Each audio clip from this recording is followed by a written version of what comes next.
Live. And you will be the third one presenting after I do the intro. If you can just mute it until then, and I'll let you know when it's your turn.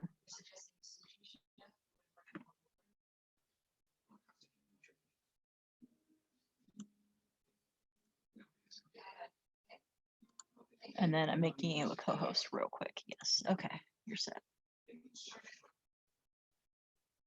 Okay. It is live. Okay, we are live.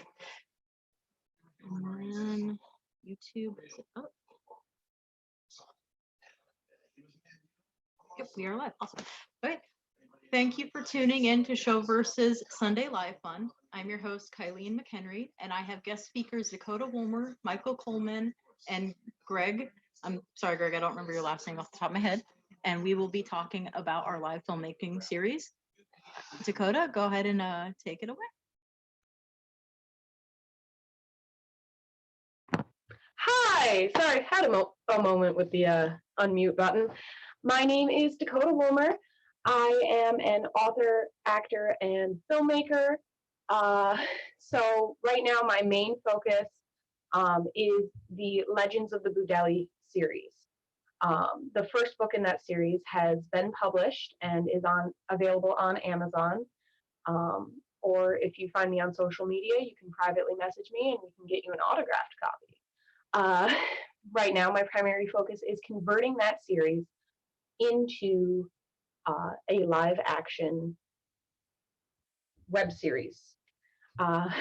So this is something I'm very passionate about. This story, which will be a trilogy, is going to be kind of the accumulation of everything I've ever written. I started writing in 6th grade, and I kind of stopped for a while, or put it on the back burner rather, when I went to acting school. I went to AMDA, which is the American Musical and Dramatic Academy. I went to the New York campus.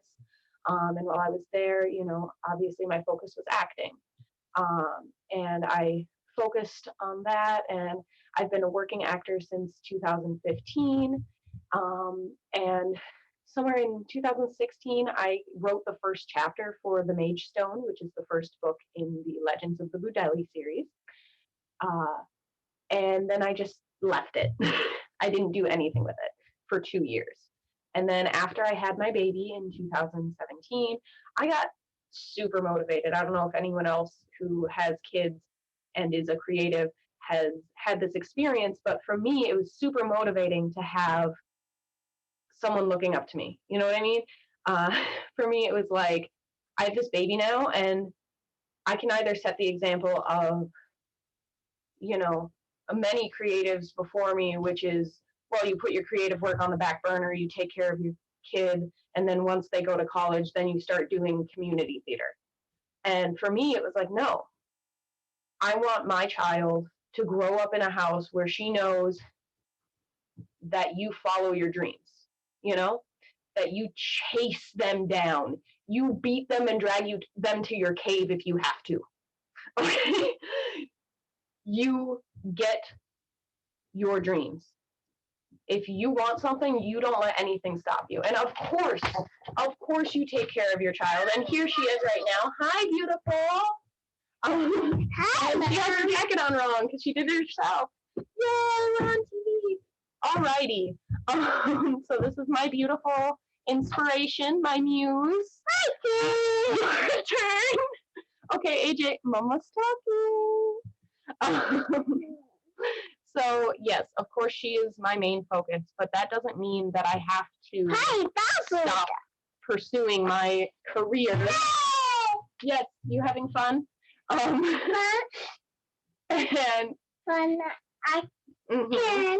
I just really want to set the example for her that she can do anything she puts her mind to, no matter what her situation is, And I think that's a really important thing for kids to learn. Where are you going?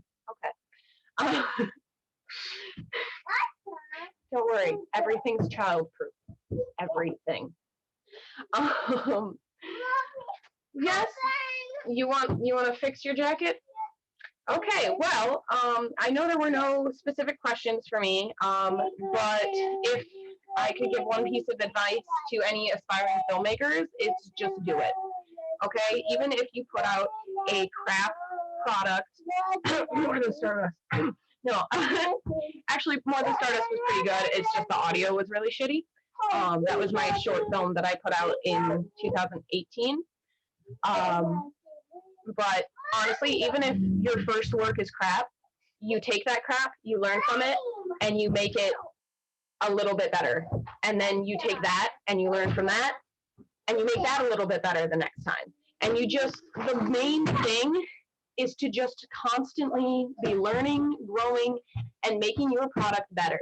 And the most important thing is that it's your product, okay? It is your art, and no one can take that away from you, because art is a piece of your soul.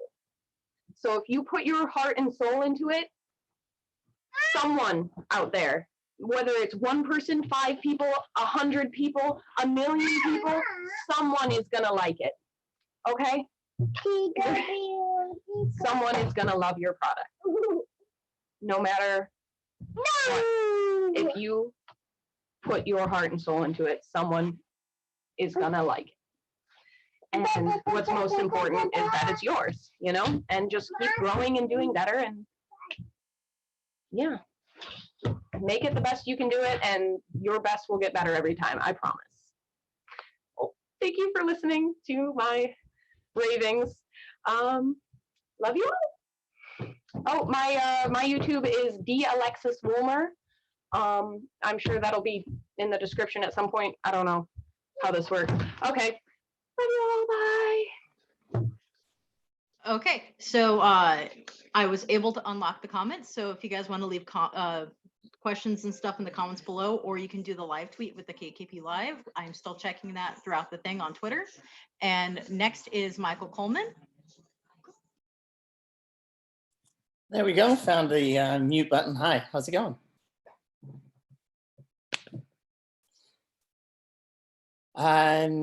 Do I start out with some questions, or do I just start jumping and just start yakking at people? What's the best way to go here? Go ahead and talk about whatever you want to talk about, and then we will open up for the questions. Sure, sounds good. So yeah, my name is Michael Coleman.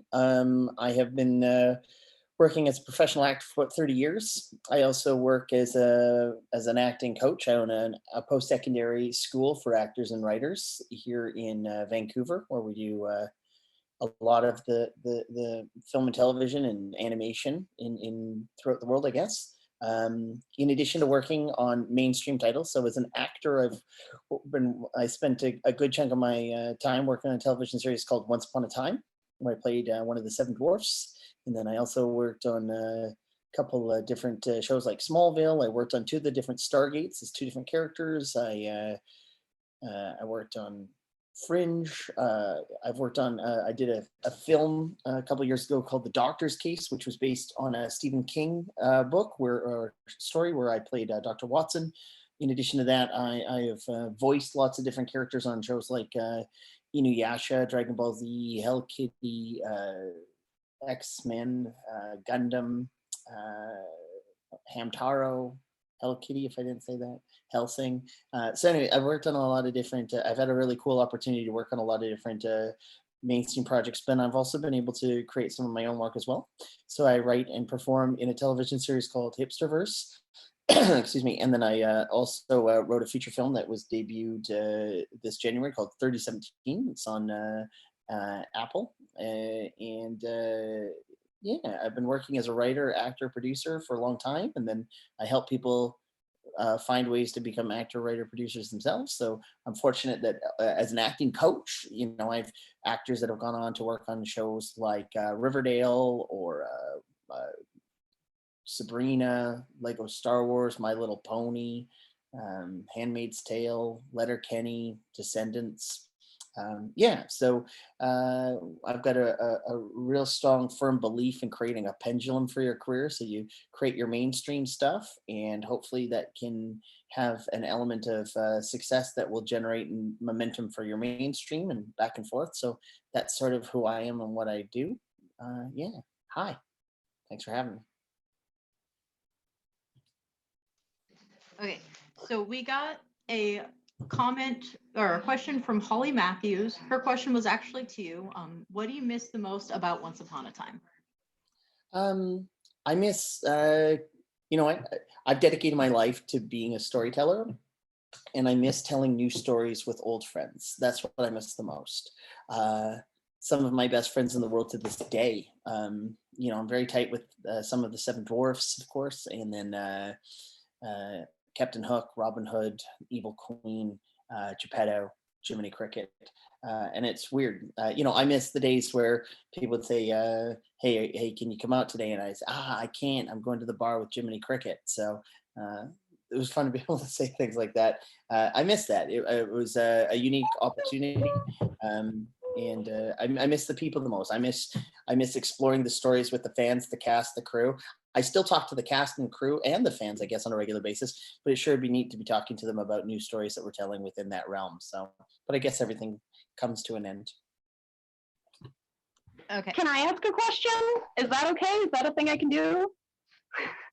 So I love the things you've been in. Like, I'm a huge fangirl of a lot of things, especially Stargate. So I guess my question for you, well, okay. My main, no, not your turn. No, it's not your turn, sweetie. It's mommy's turn. Okay. So my main question for you, it's kind of a whimsical one. Was your first time meeting the actor who plays Geppetto on the set of Stargate or on the set of Once Upon a Time? Oh, that's a great question. I met Tony on Once Upon a Time, but I know Tony because it's a really small community. So I've known who Tony was for a very long time, been a big fan of his. So first time I had an opportunity to work with him was really cool. Same thing with like Giancarlo Esposito. He played the magic mirror for us on Once Upon a Time.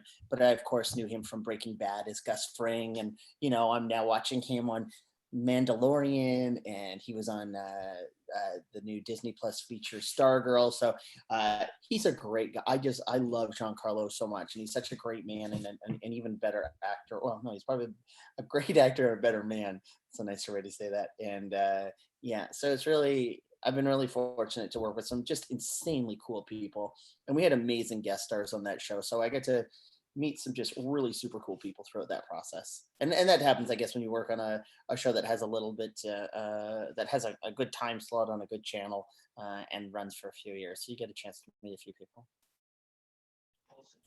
Okay, we had a write-in from Genevieve. She says, hi, thank you, Michael, for being on Once Upon a Time. If you were able to switch roles, who would you wanted to be? You know what? I don't. You know, it's interesting. It's a question we get every once in a while. I don't think I would. Like, it's so weird because it's like all of those actors did such a great job with their roles, except for Josh Dallas. No, I'm just kidding. I'm just kidding. Everybody did such a great job with their roles that I couldn't imagine anybody, because that's who they are to me. So you know, that is Grumpy, that is Prince Charming, that is Snow White. So I don't think I don't think I'd switch roles. And to be honest with you, I like, they gave Happy a fun thing. Like, they made me come in and be a bit of a wise ass, and I came in with, you know, never being happy and always having a funny thing to say. And not everything we shot made it onto TV. So it's I thought it was a lot of fun to get to do that. So it's interesting. I wouldn't steal any of my friends' amazing work because they all did such a great job. Okay, that's it for the question for you now, although stay put because I will have questions for all three of you near the end. Sounds good. Okay, and Greg Schwartz is up next for our filmmaker talk. Hello, can you hear me? Excellent. Hi, it was fun listening to all you guys, and can relate to the children, which, although I locked my door before I started this, so, but my door has rattled once already. Yeah, I am a writer, director, producer from Pennsylvania, but I've lived in LA for a long time, and I am right now literally in the very, very, very final stages of putting together a feature documentary about the Scotch whiskey revolution, which has taken me back and forth to Scotland 9 times in the last 2 years, which has been a nice perk of the job. I've done lots of stuff since I've been out here. When I first moved here, I worked at Warner Brothers for a while, and then started working. I did a lot of work for Mattel and toy commercials, things like that. That's where I learned to produce, really, and done lots of stuff from feature docs to comedic screenwriting to well, God, for a long time I had a girlfriend who was a cinematographer, and I worked as her key grip for a couple of years. That was the very beginnings of my time out here, so I haven't done that in a while. And we are now getting ready to probably make another couple of documentaries in a series about the history and craftsmanship of different spirits and alcohol beverages around the world. So God willing, I'll be in Germany in September. So.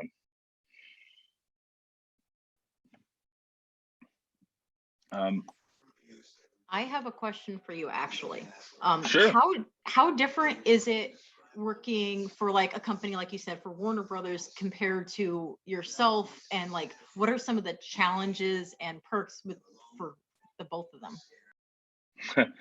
Well, the perks, I mean, the studio system perks were pretty sweet, but that's the only thing that was. I mean, I literally had a sort of epiphany one day where I realized I did not give up my career in Pennsylvania and just willy-nilly move here so I could work in Excel spreadsheets all day, and that's what I did. And I was tracking performance of Warner Brothers products around the country and stuff like that. It just, it wasn't what I wanted to do. I got to do lots of really cool Warner Brothers-y things, but that wasn't, that was just fluff. That wasn't the main reason. And I wanted to tell my own stories. And at the time I was in the UCLA screenwriting program. So I needed to put that on hold because I wasn't going to be able to afford it if I quit. But I quit anyway. And, one of the biggest things for me was getting a good network of people to hire me freelance to keep the bills paid while I sort of learned my trade. I worked in film and video in Pennsylvania, but not much. I was a newspaper reporter, but I did part-time work with some stuff with some folks there that are still friends of mine. Actually, one of my producing partners on the whiskey documentary is the very first guy I ever worked with, who has a big film and video company in Lancaster. May I ask a question? Yep, go for it. Greg, I'm a big Scotch whiskey guy myself. So,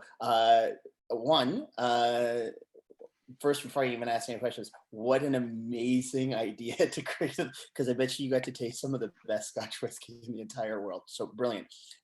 A, do you enjoy the beverage? B, if the answer is yes, what is your favorite? And C, if you make a sequel, do you need anybody to come in and sip any of those delicious Scotch whiskey? Yes, I enjoy the beverage very much, and I learned to enjoy it even more, and got to travel and try some incredible whiskeys. My personal favorite distillery is Bruichladdich, and that is actually the distillery that we focused on mainly, because not because it was my favorite, but rather because it really had the most dramatic story. Because it was closed and it was bought by guys who could barely afford to run it, and they basically single-handedly reinvented the way people make whiskey by going back to the past and really going handcrafted. So that was where we found our drama. Our goal from the get-go was to tell a story that was somewhat like Jiro Dreams of Sushi, but about whiskey. And then the guys who made that make Chef's Table, and we got the post-production team from the Chef's Table to come on board and do the post for us. So that's cool. And it's funny. Well, I have never been to Vancouver, but I've had numerous failed attempts, including I was supposed to be there 1 month from tomorrow for the Victoria. There's a big whiskey festival in Victoria, and we were going to do a whole thing, and we're going to screen in Vancouver, and then Bruichladdich Canadian rep is in Vancouver, and they were going to do a big tasting, and we were very, very excited about it, but it all got scotched for the time being anyway. One of our producers is an actor, and she was in a TV show that shot there until a few months ago. The show ended now, The Magicians. Oh, yeah, I got a good friend on The Magicians as well. Oh, fantastic. Well, when you are in Vancouver, let me know, and let's raise a glass of scotch or two. Yeah, when you get here, I would love that. Thank you. Thank you. Thanks for the question. Okay, and I have one more question actually about your documentary. How close are you to completion, and what are some of the challenges you have to face with everything that's going on in the world today? Since we can't like mention it technically. Okay, well, first of all, I'll tell you, this is funny. How close are we to completion? Literally, while we've been talking, my editor, we've been putting the absolute final touches on some things. We've actually screened the film a number of times already, but we screened it with temp music while we've been swapping in our original score. Literally, while we've been talking, I got an email from our editor with the link to the picture locked cut with the new score in it. I have 2 monitors, and it's on my other monitor right now. Like, I haven't even looked at it yet, but I saw it come in because it's huge and it's downloading while I'm doing this. Assuming there's nothing wrong with it, then we're done. I mean, then it has to go to color and our sound mix. But like I said, we've actually screened it a number of times already. We've been going to Europe a lot to screen it. We screened it in Scotland. We were meant to be 1 week from today doing a really big premiere at Brooklady Distillery in a new warehouse that they were going to turn into a movie theater for us. And they were also going to release a whiskey with our film on the bottle. So that's all been delayed indefinitely, you know. But weirdly, Scotch is really, really popular in Germany. And so we've been to 2 whiskey festivals in Germany, and we were approached by a bunch of people there about making a documentary about the history of Bavarian beer, which, no one had to twist my arm to do that. So that's what I'm meant to be going back there in September to shoot that. But who knows if that's we've kind of put a pin in it for the time being. But it's still, I think, very much alive. Their interest hasn't waned, nor has mine. But we met the governor there of that region, and he said we just have to kind of hold for the time being, and I get it. Well, thank you so much, and I will do mine, and then we will do the group thing, and then we're done. Hey, honey, I'm talking. You gotta. Wait. My name is Kylene McHenry, and I am the owner of Kyskorner Productions LLC. I just made the business up last year. I've been slowly working my way into the acting and writing communities. I've released a short film already for, it's basically like a PSA called Be the Change, Speak Up Against Bullying. And I have another one hopefully scheduled to come out sometime next year. And then our Halloween specials that we're gonna start doing might be delayed. It really depends. I have a couple of short series out so far. Like, I just started my Showverse, which is basically reviews, interviews, discussions, and the live chats like now. And we started a gaming series, which I have about 5 gamers already streaming, and then a 6th one that might be joining, not sure yet. So we have a lot more different content. And I must say that as a business standpoint, it is very hard to work from the ground up, as Dakota will let you know too, because she started her Walmart Productions, and it's been fun. And I just that's basically all I wanted to talk about, was the thing in general. And my advice to people is, if it's something you want to do, if it keeps you up at night and it makes you passionate, then chances are you need to do it. It is what you're meant to be doing in life. Just go for it. Because one day I just turned 30, and I'm like, you know what? I'm done. I'm doing what I want to do. I'm not being retail anymore. Things like that. So is there any closing remarks anybody would like to say before we head out? So Aerith would like to say that it's her turn one more time. Say something to the film community. And there you have it.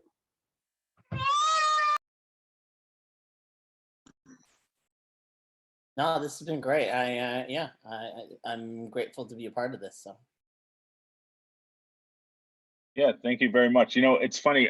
I'll say one thing if I can. It's a friend of mine who I've known since we were in elementary school, is a professional guitarist, said to me that he gave himself a gift by accident in life, which is that he picked one thing he really, really loved, and it's the only skill he has on earth, so he has no other options. So he has no fallback plan.